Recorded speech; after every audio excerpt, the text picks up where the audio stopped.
I need to tell you about Andrea Johnson.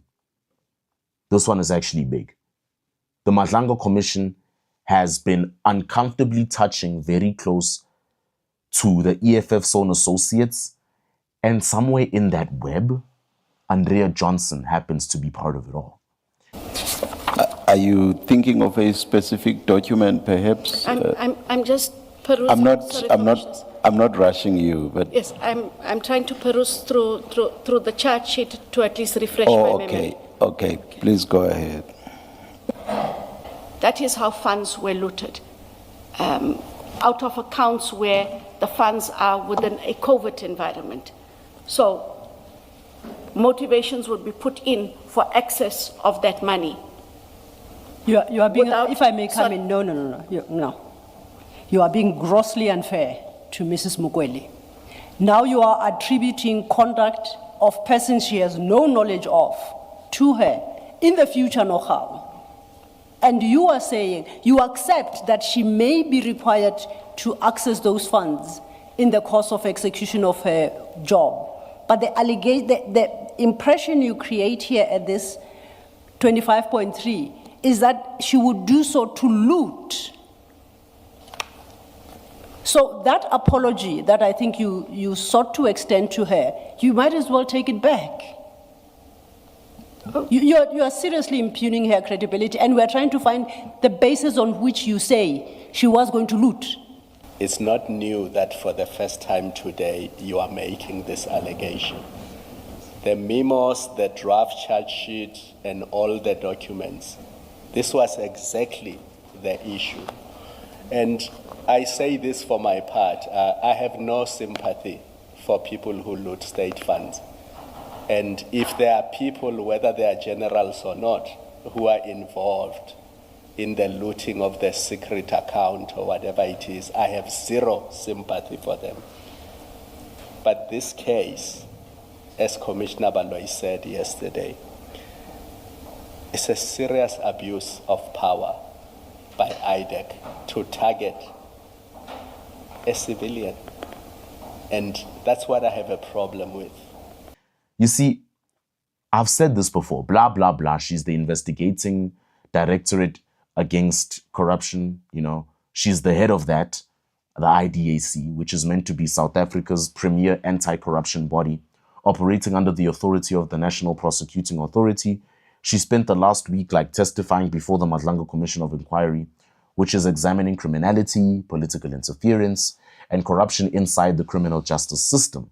And what has come out of her multiple days on the stand is genuinely significant, not because of any single moment completely destroyed her credibility in one blow, but because of the sheer accumulation of things that she has been forced to admit, to correct, or walk back under sustained questioning. Let's start with the background allegation that brought her to the stand in the first place. The core claim is raised by retired Hawks Cobus Riolofsa. Back in 2018, she shared the contents of a confidential criminal docket, the one against General Khan, with Khan himself, before he had even given his formal warning statement to police, and that she allegedly did this through a personal Gmail account rather than her official NPA channels. That is about as serious an allegation as you can level at the head of an anti-corruption directorate, being corrupt, potentially compromising an active investigation by tipping off the very person under investigation. Johnson has denied this. She has maintained her conduct throughout the appropriate and she has maintained her conduct, but she's still under investigation, right? She says she did nothing wrong, just like every criminal. And then another one involves the crime intelligence official Brigadier Dineo Mokwele. Things genuinely fell apart for Johnson's credibility this week, and I want to walk you through exactly how, because the details matter. Back in June last year, IDAC led the arrest of Lieutenant General Dumisani Khumalo, the head of crime intelligence, along with Mokwele and 7 other officials on corruption charges.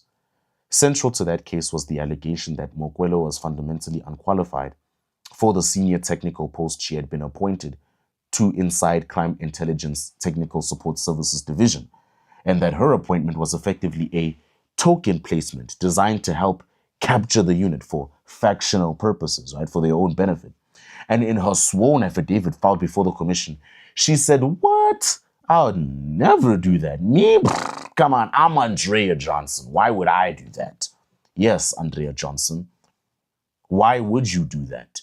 You're the head of the IDAC. These allegations alone are very concerning. Let's say she's genuinely innocent of all of this. The head of the IDAC has these allegations against her, and you want to tell me she's innocent? Andrea Johnson had explicitly described the appointment in exactly those terms, unsuitable, a token appointment. I mean, those characterizations formed a meaningful part of the justification IDAC used to recommend fraud charges against Khumalo and against Major General Nosipho Madondo. And then there's now this one with Khumalo SC working with Advocate Matlape Selo and the commission itself with Justice Mbuyiseli Madlanga. And now she's just walking through Mokwele's actual documented qualifications. And remember, she said he wasn't qualified to be in his position. But he has mechatronics, specifically listed in the very job advertisement Mokwele applied against. He has additional certificates on top of that. And before her appointment, Mokwele had worked as a BMW mechatronics engineer. Real, documented, verifiable professional qualifications for an engineering-related post. Johnson tried to sabotage this man by saying, oh, he's not qualified, don't give him the job.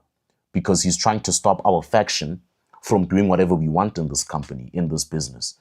Get him out of here. Say he doesn't have qualifications. And then they said, well, hold on. Maybe he has more qualifications than you, Johnson. And then she goes, but yeah, I'll update you guys. It's genuinely a huge thing. Let me know in the comment section what else you'd like me to talk on regarding the Madlanga Commission and everything else in general. Do you want me to be updating you about the Middle East again? I can genuinely check that out.